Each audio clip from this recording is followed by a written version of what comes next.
Hello friends, welcome back to our UPSC NCERT foundation series. तो हमने कल के लेक्चर में विलेज टाउन एंड ट्रेड के बारे में हम लोगों ने जाना।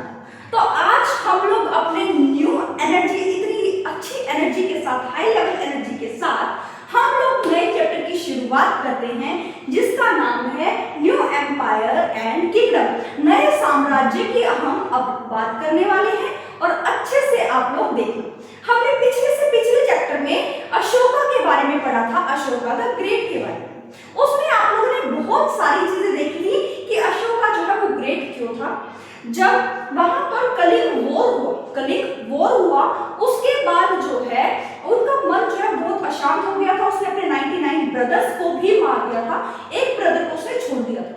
उसके बाद उसने बोला ना ही तो कोई भी इनवॉलेंट चीज करनी है, यानी कि कोई भी वॉलेंट चीजें नहीं करनी है, इनवॉलेंट रखना है, ठीक है। उसके बाद अगर मैं बात करती हूँ, वो सैक्रिफाइसेस को नहीं मानते थे कि कोई भी सैक्रिफाइस करना चाहिए, किसी की भी बलि देनी चाहिए। आप लोगों ने अशोकन के बारे में ये सारी चीजें पढ़ी थी। उसके बाद हम लोगों ने विलेज टाउन और ट्रेड के बारे में जाना कि कैसे कैसे गांव में लोग रहते थे और कैसे कैसे चीजें बोलनी थी। जैसे कि अगर मैं बात करती हूँ हेडमैन, जो गांव का हेडमैन होता था या फिर लैंड ओनर होता था, नॉर्दर्न इंडिया में क्या बोलते थे और साउदर्न इंडिया में क्या बोलते थे। उसके बाद अगर हम आते हैं लैंडलेस लेबर या फिर स्लेव्स को, नॉर्दर्न पार्ट में क्या बोलते थे और साउदर्न पार्ट में क्या बोलते थे। उसके बाद अगर मैं बात करती हूँ जो इंडिपेंडेंट लेबर थे या फिर इंडिपेंडेंट फार्मर्स थे, उनको नॉर्दर्न पार्ट में क्या बोला जाता था और साउदर्न पार्ट में क्या बोला जाता था। इन सब चीजों के बारे में मैं आप लोगों को पढ़ा चुकी थी और आप लोग ही कमेंट सेक्शन में आंसर देंगे कि यस मैम इनको ये चीजें बोली जाती थी, इनका ये नाम था।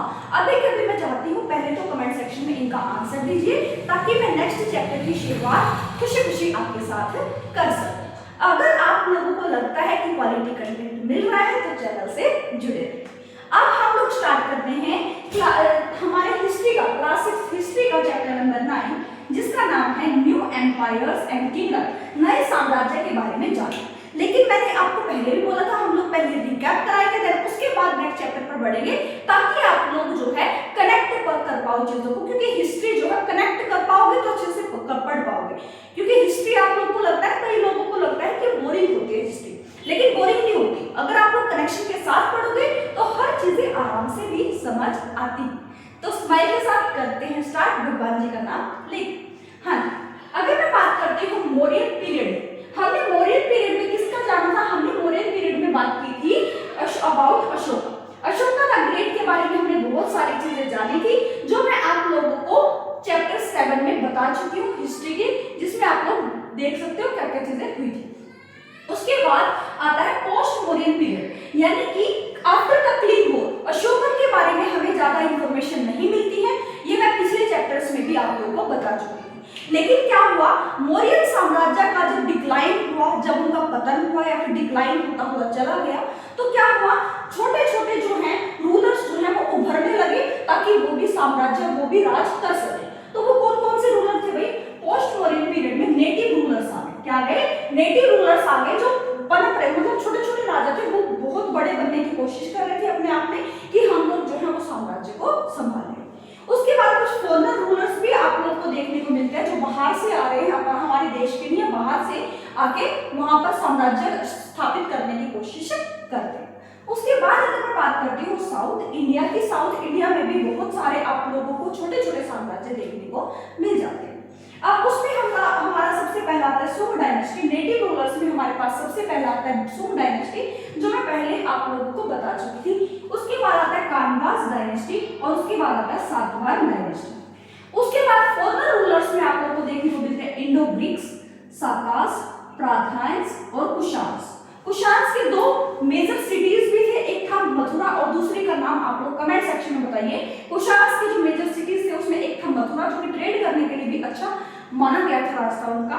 एक सेकंड जो नेम है वो आप लोग कमेंट सेक्शन में बताइए वो कौन सा था। उसके बाद अगर मैं साउथ इंडिया की बात करती हूँ, चोलास, चेरास और पांड्यास, ये तीनों जो है हमारे साउदर्न पार्ट में ऐसे ये लोग रह रहे थे। हमारे देश का अगर आप लोग नक्शा देखोगे तो यहाँ पर ये उभर कर सामने आ रहे थे, ये यहाँ पर रूल कर रहे थे। बाद पल्लवास एंड चालुक्यास डायनेस्टी भी आप लोगों को यहाँ पर देखने को मिलती है। ये है हमारा सारा का सारा पोस्ट मौर्य पीरियड कि अशोका का डिक्लाइन होने के बाद, अशोका के डिक्लाइन, मौर्य एम्पायर का डिक्लाइन होने के बाद क्या क्या चीजें होती हैं, ये बात आप लोगों को याद रखनी है। सबसे पहला नेटिव रूलर्स आते हैं, देन उसके बाद फॉरेनर रूलर्स आते हैं, और देन थर्ड आते हैं साउथ इंडिया, यानी कि साउथ मतलब साउथ जो आप लोग के दक्षिणी एरिया में जो दक्षिणी दिशा में जो आप लोग के किंगडम्स या फिर आप लोग के जो छोटे छोटे रूलर्स आप लोग को देखने को मिलते हैं वो कौन कौन से थे, ये मैं आप लोगों को यहाँ पर बता चुकी हूँ। क्लियर हो गया? चोलास, चेरास और पांड्यास को हम लोग क्या बोलते हैं अभी आप लोग कमेंट सेक्शन में बताएंगे। और मैंने इन तीनों को एक नाम दिया था संगम एज। क्या नाम दिया था? संगम एज। इसके बारे में अगर आपको डिटेलिंग पता है तो आप लोग कमेंट सेक्शन में जरूर बताना। क्लियर हो गया? उसके बाद अगर हम चलते हैं गुप्ता एज के बारे में, यानी न्यू एम्पायर और किंगडम में आप लोगों को पढ़ना है समुद्रगुप्त के बारे में, चंद्रगुप्त के बारे में पढ़ना है, जिसमें आप लोगों को देखने को मिलता है समुद्रगुप्ता का नाम तो जरूर आप लोगों ने सुना होगा। आप लोग यूपीएससी की तैयारी करते हो तो आप लोगों ने 6th क्लास की इनसाइट तो जरूर पढ़ी है, छोटी छोटी भी अगर ध्यान में आ रही है, धुंधला धुंधला भी, तो आप लोगों को क्या पता चलेगा कि समुद्रगुप्त को नेपोलियन ऑफ इंडिया कहा जाता था। कैसे कैसे वो चीजें हुई मैं आप लोगों को अभी डिफाइन करने वाली हूँ। तो लेट्स स्टार्ट, हम लोग करते हैं चैप्टर की शुरुआत। तो हमारा चैप्टर स्टार्ट होता है यहाँ से, लेकिन ये बताना जरूरी था ताकि आप लोग को पता चले, आप लोग कनेक्ट कर पाओ। क्या कर पाओ? कनेक्ट कर पाओ। गुप्ता एज के मोस्ट इंपोर्टेंट जो रूलर्स थे, जो शासक थे, उनके नाम मैं आप लोग को बता देती हूँ कैसे कैसे चीजें चली थी। सबसे पहला आता है श्री गुप्ता, जो कि फाउंडर रहे हैं गुप्ता एज के, गुप्ता के फाउंडर रहे हैं। उसके बाद आता है घटोत्कच। घटोत्कच अब वो मत समझ लेना, महाभारत में भीम का पोता जो है वो था, भीम का बेटा जो था वो घटोत्कच था, वो मत समझ लेना। घटोत्कच जो है वो गुप्ता एज में जो है वो एक इंपोर्टेंट रूलर थे। क्या थे? इंपोर्टेंट रूलर यानी कि शासक थे। उसके बाद अगर मैं बात करती हूँ चंद्रगुप्त वन की, और उसके बाद मैं बात करती हूँ समुद्रगुप्त की। समुद्रगुप्त जो है मोस्ट इंपोर्टेंट रूलर है इस चैप्टर में, जिसको हम लोग नेपोलियन ऑफ इंडिया भी कहते हैं। ये बात आप लोगों को याद रखनी है। अगर आपसे कोई पूछ रहे नेपोलियन ऑफ इंडिया किसको बोला जाता है, तो आपका आंसर होना चाहिए समुद्रगुप्त। क्या होना चाहिए? समुद्रगुप्त। उसके बाद अगर मैं बात करती हूँ चंद्रगुप्त की, इनका नाम है विक्रम आदित्य नाम से इनका टाइटल जो है इनका क्या पड़ा?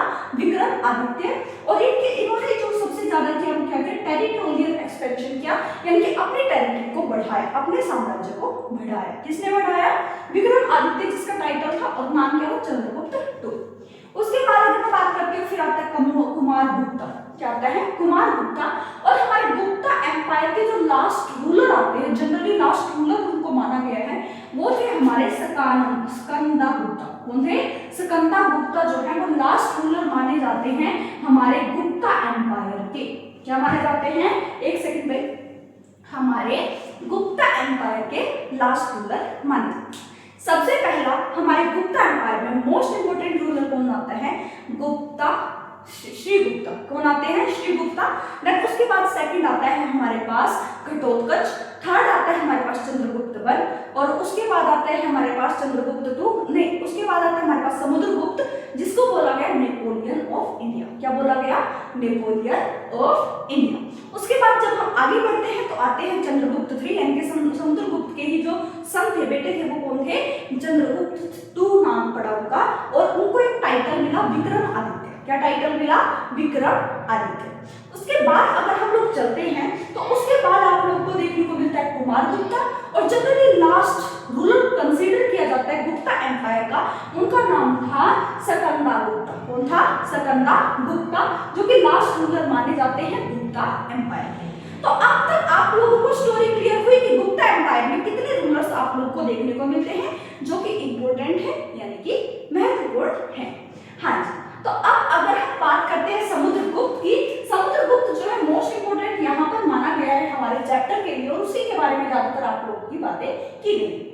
समुद्रगुप्त जो है वो चंद्रगुप्त वन के जो है वो सन थे। क्या थे? चंद्रगुप्त वन के सन थे, बेटे थे। अब we know about Samudragupta II। हम लोगों को समुद्रगुप्त के बारे में पता चलता है, किसके थ्रू पता चलता है? इंस्क्रिप्शन के थ्रू पता चलता है। इंस्क्रिप्शन यानी कि पत्थरों पर, पिलर्स पर जब हम कुछ लिखवा देते हैं तो उसको बोला जाता है इंस्क्रिप्शन। और इंस्क्रिप्शंस में कौन से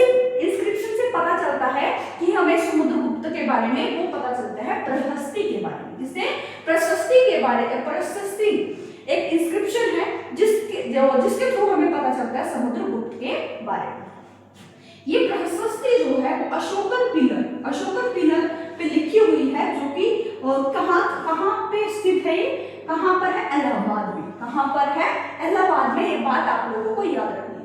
समुद्रगुप्त के बारे में हमें पता चलता है इंस्क्रिप्शन से, जिसका नाम है प्रशस्ति, और वो कहाँ पर है, वो अशोकन पिलर पर लिखी गई है, और वो कहाँ पर है, इलाहाबाद में। कहाँ पर है, इलाहाबाद में। उसके बाद अगर मैं बात करती हूँ समुद्रगुप्त के जो पोइट थे या फिर मंत्री मान लो, कवि मान लो, वो कौन थे, वो थे हरिसेना। कौन थे, हरिसेना। और हरिसेना ने ही कंपोज किया था जो भी चीजें पोइट, जो भी चीजें कविताएं कुछ भी लिखते थे, वो किसके ऊपर लिखते थे, समुद्रगुप्ता के ऊपर। और हरिसेना ने ही हमें समुद्रगुप्ता के बारे में बताया है, और इन्होंने ही इनके बारे में कुछ ना कुछ कंपोज भी किया। उसके बाद अगर मैं बात करती हूँ प्रशस्ति का मतलब होता है in praise of Samudragupta. Samudragupta की जो तारीफों के पुल बांधे, किसने बांधे, हरिसेना। किसने बांधे, हरिसेना ने, जो कि समुद्रगुप्ता का ही क्या कौन था, पोइट, यानी कि कवि या फिर मंत्री, आप लोग उसको मान सकते हैं। उसके बाद अगर मैं बात करूं, इनका मतलब था कंसीडर इक्वल टू गॉड, यानी कि समुद्रगुप्त को उन्होंने भगवान की श्रेणी में रख दिया, यानी गॉड की तरह उनको बताते हैं, भगवान की तरह। उसके बाद अगर मैं बात करती हूँ समुद्रगुप्त ने बहुत अच्छे कार्य भी किए और अपने टेरिटरी को एक्सपेंशन भी किया, वो बताते हैं कैसे है। क्लियर है, ध्यान से देखते जाना, बिल्कुल आराम से स्टोरी की तरह सुनते जाओ। समुद्रगुप्त जो है भाई बहुत ही अच्छा शासक रहा, बहुत ही अच्छा शासक रहा, बहुत ही स्फूर्ति से उन्होंने टेरिटरियल एक्सपेंशन किया। और जो 9 रूलर्स थे ना, 9 रूलर्स कहाँ के थे, 9 रूलर्स ऑफ आर्यवर्ता, उन्होंने क्या किया, उन्होंने 9 रूलर्स के साथ क्या की, लड़ाई की, युद्ध किया, और उनको, उन साम्राज्य को अपने पास क्या कर लिया, अपने में शामिल कर लिया। क्योंकि उन्होंने क्या हुआ, वो 9 रूलर्स जो थे, जो 9 शासक थे, वो हार चुके थे, जिससे समुद्रगुप्त का क्या हुआ, टेरिटरियल एक्सपेंशन हुआ। उसके बाद समुद्रगुप्त में अब तो हमें और भी टेरिटरियल एक्सपेंशन करना है, हमारे अंडर में और भी चीजें आनी चाहिए। तब क्या हुआ, 11 रूलर्स, क्या हुआ, 12, हाँ जी, 12 रूलर्स जो थे, शासक थे दक्षिण पंथा में। कहां पर थे, दक्षिण पठा में जो 12 रूलर्स थे, उन्होंने खुद ही सरेंडर कर दिया भाई समुद्रगुप्त से। नहीं भाई, हम नहीं लड़ाई करेंगे भाई जी, हम नहीं बिल्कुल भी लड़ाई करेंगे, समुद्रगुप्त जी हमें छोड़ दीजिए, हम लोग जो है आपके पास आकर सरेंडर करते हैं, हम लोग मान लेते हैं कि आप ही हमसे बड़े हो। अब क्या हुआ, समुद्रगुप्त के पास क्या कर दिया, इन 12 रूलर्स, 12 शासक ने क्या कर दिया, सरेंडर कर दिया रूलर, यानी कि दक्षिण पठा। कहां के थे वो, दक्षिण पठा के, इन द नॉर्थ वेस्ट, संघास इन द, हाँ, बट एट द एंड, लेकिन लास्ट में क्या होता है, अंत में क्या होता है, समुद्रगुप्त जो है वो अलाउ कर देते हैं, वो मान लेते हैं, वो उनको मंजूरी दे देते हैं कि आप लोग अपने रूलर, अपने किंगडम पर दोबारा से रूल कर सकते हो, अपने साम्राज्य पर शासन कर सकते हो। अब समुद्रगुप्त देखो भाई, कितना बड़ा दिलदार आदमी था भाई, कितना बड़ा दिलदार आशिक था, मतलब क्या बोल रहे, कितना बड़ा दिलदार बंदा था कि उसने क्या किया कि उसने, समुद्रगुप्त ने बोल दिया कि भाई कोई, मुझे तुम्हारी टेरिटरी नहीं चाहिए, तुम लोग आराम से अपने किंगडम पर राज कर सकते हो, साम्राज्य पर राज कर सकते हो, मुझे कोई भी प्रॉब्लम नहीं। उसके बाद अगर हम आगे चलते हैं, फिर क्या हुआ, समुद्रगुप्ता का इतना अच्छा रुआब था, समुद्रगुप्ता का इतना अच्छा रुआब था कि उन्होंने क्या किया, वहां के जो बहुत आसपास के जो रूलर्स थे, उन्होंने क्या किया, उनकी कोर्ट में आना स्टार्ट किया। वो कोर्ट में आके उनकी ही आज्ञा का पालन करते थे, जो कि समुद्रगुप्त बोलते। समुद्रगुप्त तो राजा थे भाई, राजा की बात तो माननी पड़ेगी, और उनसे शक्तिशाली तो कोई था ही नहीं, क्योंकि नेपोलियन ऑफ इंडिया को कहलाया गया, क्योंकि वो बहुत ताकतवर राजा रहे हैं भाई, किंग रहे हैं।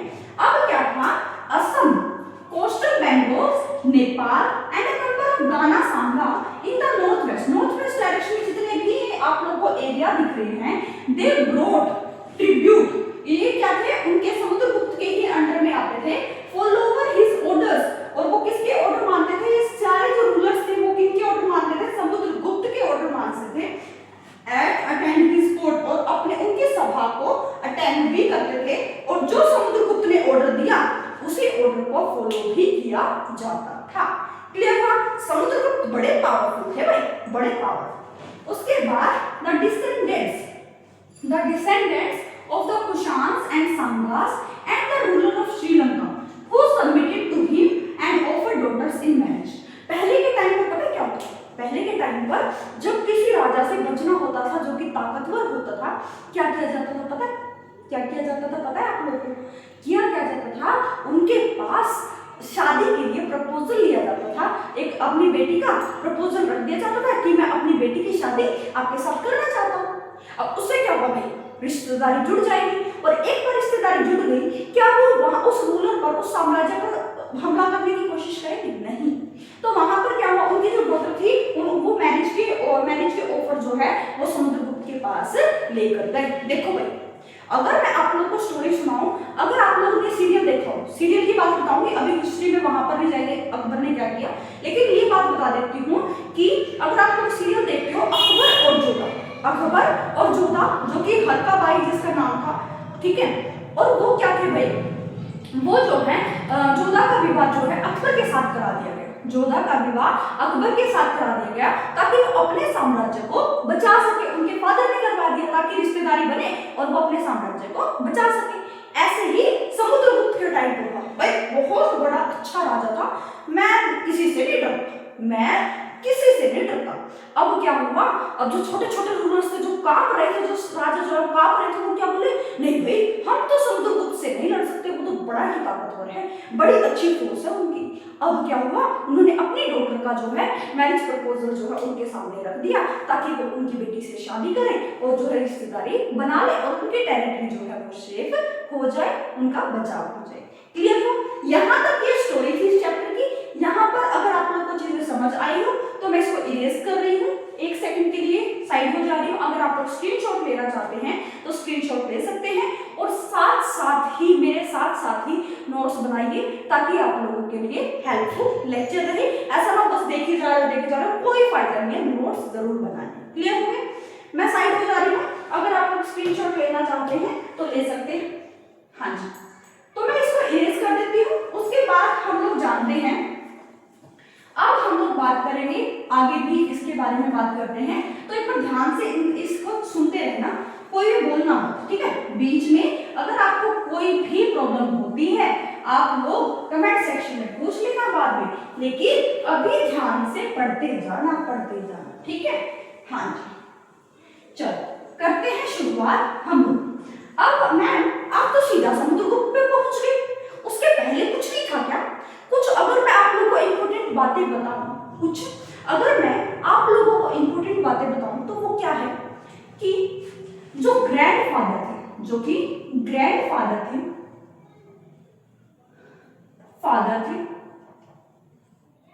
या फिर हाँ ग्रैंडफादर थे, ये सारे के सारे जो हैं इनको बोला गया भाई महाराजा। क्या बोला गया?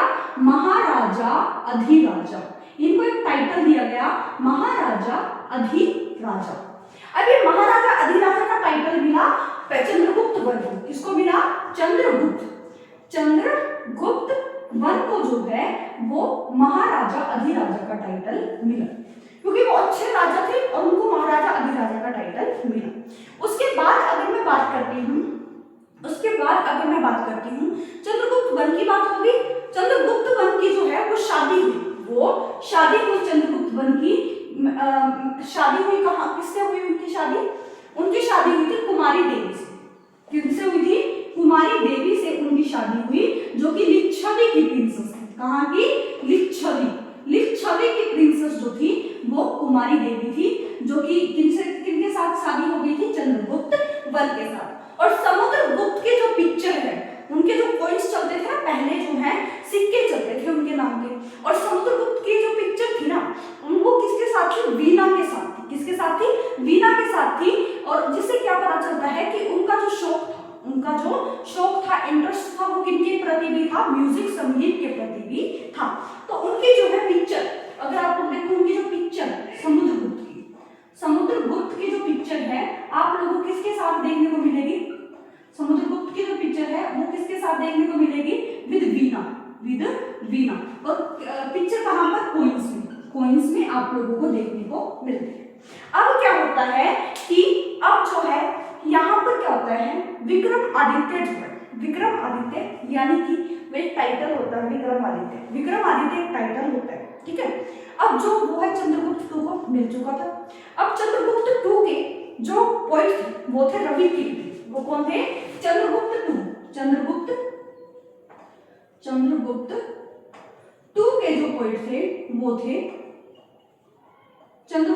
के जो पोइट थे वो थे रवि कीर्ति। कौन थे? रवि कीर्ति। और यही सारी चीजें वो बता रहे हैं भाई, चंद्रगुप्त वन के ये थे, समुद्रगुप्त के ये थे, ये सारी की सारी चीजें कौन बता रहे हैं? हमारे रवि कीर्ति, जो कि पोइट थे या फिर मिनिस्टर्स आप लोग उसको बोल सकते हो। उसके बाद अगर मैं बात करती हूँ लास्ट रूलर आए, कौन थे? Last ruler of Gupta empire, बताओ कौन थे? Last ruler of Gupta empire.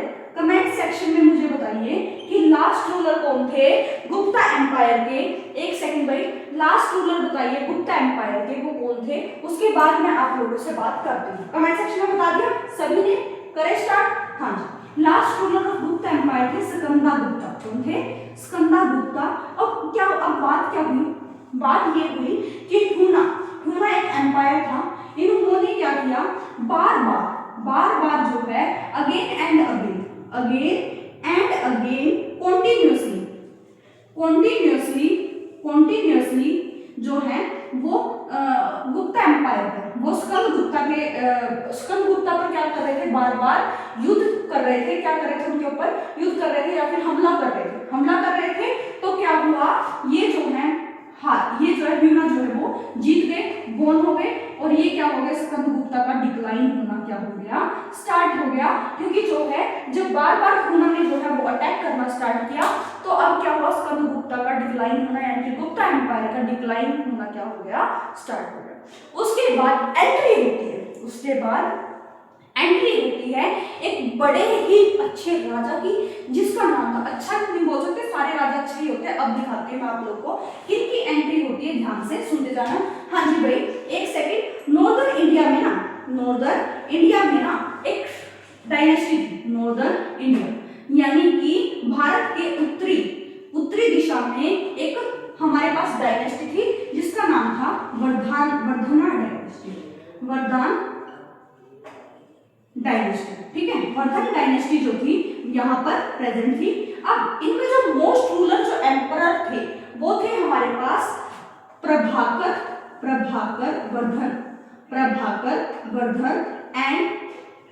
Vardhan and his two sons. अब क्या हुआ? प्रभाकर वर्धन के दो सन थे, जिसका नाम था राज्यवर्धन और दूसरे का नाम था हर्षवर्धन। दूसरे का नाम क्या था? हर्षवर्धन। क्लियर हुआ? अब बात क्या हुई? अब क्या हुआ? जो राज्यवर्धन थे वो थे इनके बड़े सन, एल्डर सन जो थे वो थे राज्यवर्धन। ठीक है, और इनकी एक सिस्टर भी थी, इन दोनों की एक सिस्टर भी थी, जिसका नाम था राजश्री। किसका नाम था? राजश्री की शादी हो गई। अब मैं आप लोगों को ये एक बार अगर आप लोग लिखना चाहते हो तो लिख लो। उसके बाद मैं आप लोगों को एक स्टोरी बताती हूँ, अच्छे से आप लोगों को बताऊंगी ताकि हर एक चीज आप लोगों को याद हो जाए। ठीक है, इरेज कर देती हूँ इसको। हाँ जी, इरेज कर देते हैं ताकि और चीजें आप लोगों को बताई जा सके। ध्यान से सुनते जाना, बिल्कुल अच्छा लगेगा आप लोगों को। अब मैं एक डायग्राम बना रही हूँ ताकि आप लोगों को चीजें समझ आए। डायग्राम में क्या है? बस एक छोटा सा माइंड मैप सा बना दूंगी आप लोगों के लिए। हाँ जी, देखो ये क्या है हमारे पास? हाँ जी, और इनका जो नॉर्थ इंडिया में इनका जो एम्परर था थानेश्वर। क्या था? थानेश्वर, जो कि अभी फिलहाल में वो जगह कहाँ पर है? इंडिया में। कहाँ पर है? इंडिया में।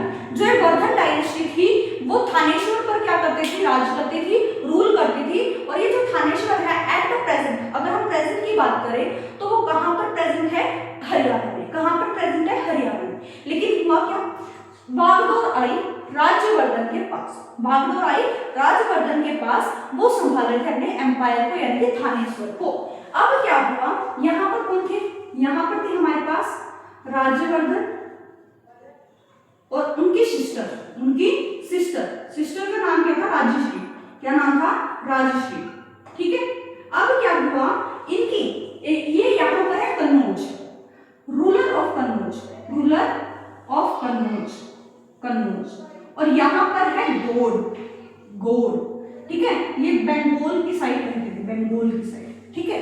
अगर मैं आप लोगों से बात करूं कि क्या हुआ, राजश्री की शादी हो गई कन्नौज के राजा से, राजश्री की शादी हो गई कन्नौज के राजा से। अब बात क्या हुई, राजश्री की जब शादी हो गई कन्नौज के राजा से, तो इन दोनों का संबंध हो गया बड़ा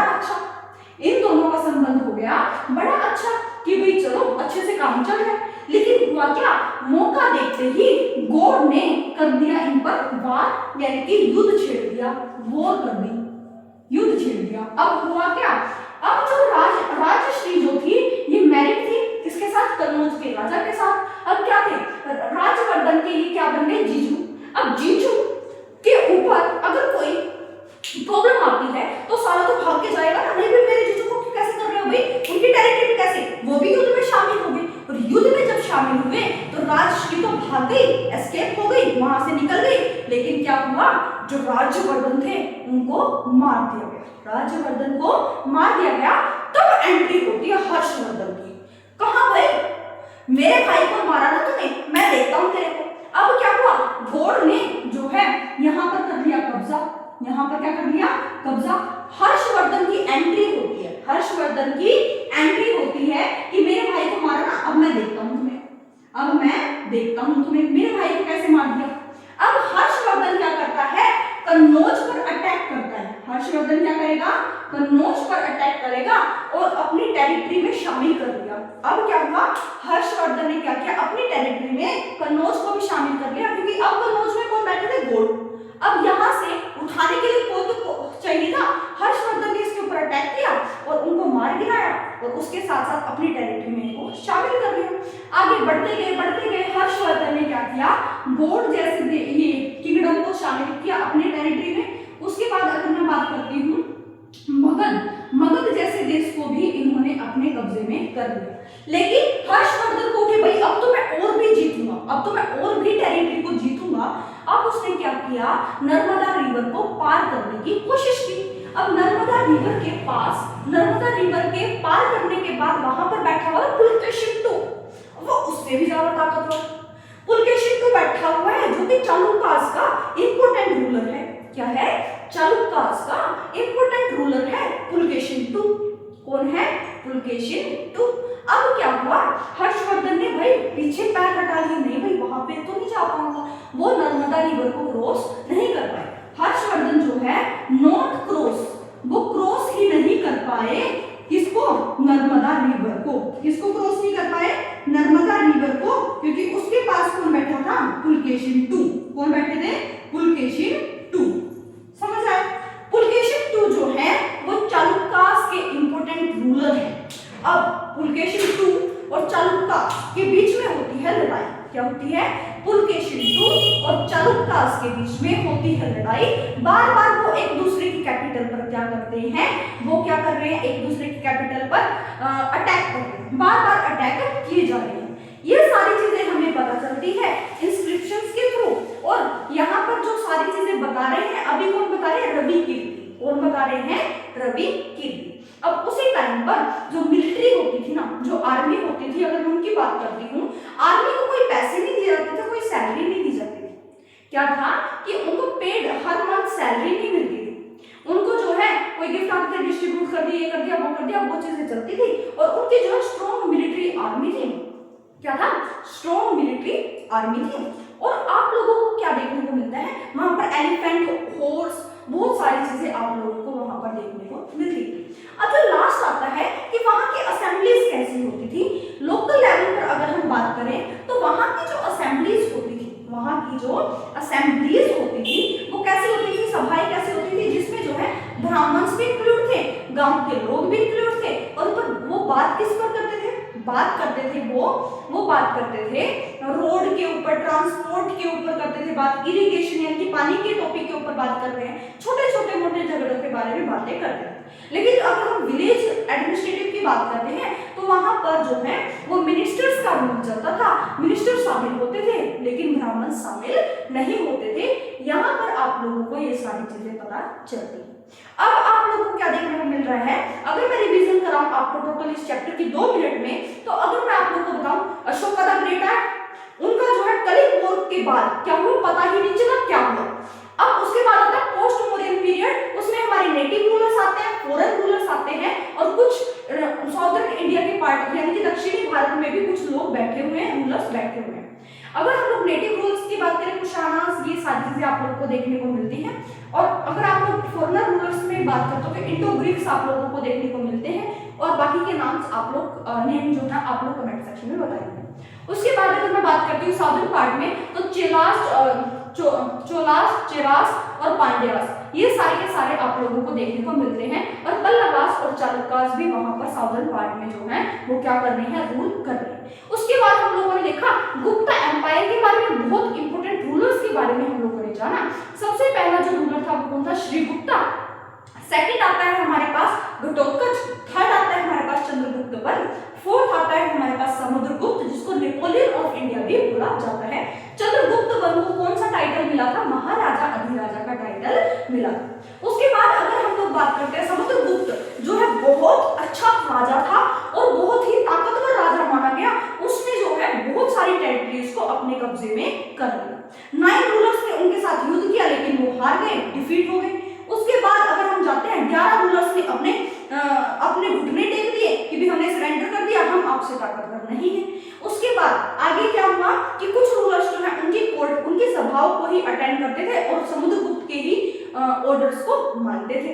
उसके बाद फिर हम लोग देखते हैं तो क्या देखने को मिलता है, कुछ रूलर्स जो है अपनी डॉटर्स, अपनी प्रिंसेस राजकुमारियों के भी क्या लेके आए, रिश्ते लेके आए समुद्रगुप्त के लिए, ताकि उनका रिश्ता बन जाए, रिश्तेदार हो जाए, ताकि उनका जो टेरिटरी है वो सेफ हो जाए। उसके बाद आप लोगों को देखने को मिलता है ये सारी की सारी जो है इंस्क्रिप्शन, प्रशस्ति इंस्क्रिप्शन पर आप लोगों को देखने को मिलती है, जो कि किसने कंपोज की थी, हरिसेना ने कंपोज की थी। और कहां पर है वो, अशोकन पिलर, यानी कि कहां पर है वो, इलाहाबाद में। कहां पर है, इलाहाबाद में। उसके बाद अगर मैं बात करती हूँ, फिर आप लोगों को देखने को मिलता है विक्रमादित्य। विक्रमादित्य भी एक तरह का टाइटल था जो चंद्रगुप्त II को मिला था। वो उसने भी बहुत सारी टेरिटरी को एक्सपेंड किया और उनके जो पोइट थे जिनका नाम था रवि कीर्ति, क्या नाम था, रवि कीर्ति, और इन्होंने इन सब चीजों के बारे में बताया। चंद्रगुप्त वन की जो वाइफ थी उनका नाम था राजकुमारी, कुमारी था उनका नाम, और वो कहाँ की थी, लिच्छवी प्रिंसेस थी। वो कहाँ की थी, लिच्छवी की एक किंगडम है वहां की थी, जहां पर उसको क्या बोला जाता था, लिच्छवी प्रिंसेस। उसके बाद जो है लास्ट जो उनके रूलर आते हैं वो थे स्कंदगुप्ता। कौन थे, स्कंदगुप्ता। ह्यूना, HUNA जो है इन पर बहुत बार अटैक करते हैं, जिसकी वजह से जो है वो गुप्ता एम्पायर का डिक्लाइन होना स्टार्ट हो जाता है। उसके बाद आते हैं नए एग्जिस्टेंस में आते हैं रूलर्स। एक आता है हमारे पास वर्धन डायनेस्टी, जिनके जो मोस्ट इंपोर्टेंट रूलर थे वो कौन थे, प्रभाकर कौन थे, प्रभाकर वर्धन, और उनके 2 सन जिनका नाम था राजकुमार वर्धन और दूसरे का नाम था हर्षवर्धन। दूसरे का नाम क्या था, हर्षवर्धन। और उनकी एक बहन थी जिनका नाम था राजश्री। अब राजश्री की शादी हो जाती है किसके साथ, कन्नौज के राजा के साथ। अब उनका थानेश्वर कहां पर रूल कर रहे थे भाई, वर्धन डायनेस्टी कहां पर रूल कर रही थी, थानेश्वर में, जो कि एट प्रेजेंट कहां पर है, हरियाणा में। कहां पर है, हरियाणा में।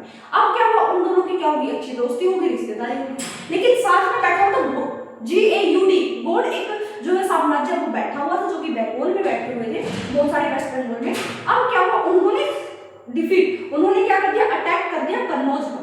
कहां पर अटैक कर दिया, कन्नौज पर। अब क्या हुआ, राजवर्धन को पता चला कि अटैक हो गया है, तो उसको जाना पड़ेगा, रिश्तेदारी तो निभानी है ना। अब उसकी बहन की वहां पर शादी की हुई थी। अब क्या हुआ, बहन तो निकल गई, लेकिन क्या हुआ, राजवर्धन की मृत्यु हो जाती है, उस लड़ाई में मार दिए जाते हैं। अब क्या हुआ, हर्षवर्धन बदला लेने के लिए आता है, मेरे भाई को कैसे मार दिया। अब उन्होंने कन्नौज पर कर दिया अटैक और उनको अपने अंडर में ले लिया। कन्नौज पर कौन बैठे थे, गौड़, जिनको हराकर उन्होंने कन्नौज को अपने अंडर में ले लिया। उसके बाद मगध, गौड़, और उसके बाद हमारे पास कन्नौज, ये सारे के सारे किंगडम्स को अपने अंडर में लेने के बाद उन्होंने सोचा कि मैं आगे भी टेरिटरी को एक्सपेंड करता हूँ, लेकिन क्या हुआ, नर्मदा रिवर को वो क्रॉस नहीं कर पाते। क्या नहीं कर पाते, नर्मदा रिवर को वो क्रॉस नहीं कर पाते हैं, जिसकी वजह से क्या होता है, जिसकी वजह से होता है कि वहां पर कौन प्रेजेंट थे, पुलकेशिन II, जो कि चालुक्यास के इंपोर्टेंट रूलर्स थे, और चालुक्यास और पल्लवास ये दोनों के दोनों जो है आपस में एक दूसरे की कैपिटल पर क्या कर रहे थे, अटैक कर रहे थे, क्या कर रहे थे, अटैक कर रहे थे। अब मुझे बताइए चालुक्यास और पल्लवास कैपिटल क्या है, कमेंट सेक्शन में आंसर मुझे आप लोग दोगे। तो ये सारी चीजें जो है हमें रवि कीर्ति बताते हैं, ये इन सब चीजों के बारे में आप लोगों को जानना है। उसके बाद आप लोगों को एडमिनिस्ट्रेशन यानी कि असेंबलीज के बारे में जानना है, लोकल असेंबलीज कैसी होती थी, विलेज असेंबलीज कैसी होती थी, ये बात मैं आप लोगों को बता चुकी थी। वहां की आर्मी कैसी थी, क्या क्या चीजें होता था, ये सारी चीजें भी मैं आप लोगों को बता चुकी हूँ। यहाँ पर हमारा चैप्टर हो जाता है ओवर कंप्लीट। अच्छे से आप लोगों को एनसीईआरटी रीडिंग करनी है ताकि आप लोगों को अच्छे से चीजें समझ आए। अगर अभी भी कोई डाउट है तो आप लोग कमेंट सेक्शन में जरूर पूछें, मैं पक्का आप लोगों को जवाब जरूर दूंगी, टेंशन की बात नहीं। और उसके साथ साथ स्माइल के साथ घर पे रेस्ट करें और अपना काम करते रहें, अपनी यूपीएससी जर्नी को स्माइल के साथ निभाते रहें, क्योंकि ये जर्नी जो है जब आपका सिलेक्शन हो जाएगा तो आप लोगों को वो चीजें खुशी देंगी, वो धुंधली पड़ जाएंगी, वो पूरा सिलेक्शन वाली जो आपकी जर्नी है वो धुंधली पड़ जाएगी, फिर आप लोगों को लगेगा हाँ भाई कुछ किया है हम लोगों ने। तो उसके लिए बेस्ट ऑफ लक, आप लोग अपनी जर्नी को स्टार्ट करते रहिए और आप लोग अच्छे से पढ़ाई करते रहिए। अब मिलते हैं हम लोग नेक्स्ट लेक्चर के साथ, क्लास 6 का लास्ट एंड नेक्स्ट चैप्टर आप लोगों का मैं आप लोगों को कल के लेक्चर में करवाऊंगी। आप सभी को पता है लेक्चर्स की टाइमिंग क्या है, ध्यान से 8 बजे शाम को 8 बजे जुड़ जाए, चैनल के साथ कनेक्टेड रहे ताकि आप लोगों को इंफॉर्मेशन मिलती रहे। अगर अच्छा ना लगे तो लाइक शेयर ना करें, अगर अच्छा लगता है तो आप कर देना। उसके बाद हम लोग मिलते हैं नेक्स्ट लेक्चर में नेक्स्ट चैप्टर के साथ, तब तक के लिए थैंक यू।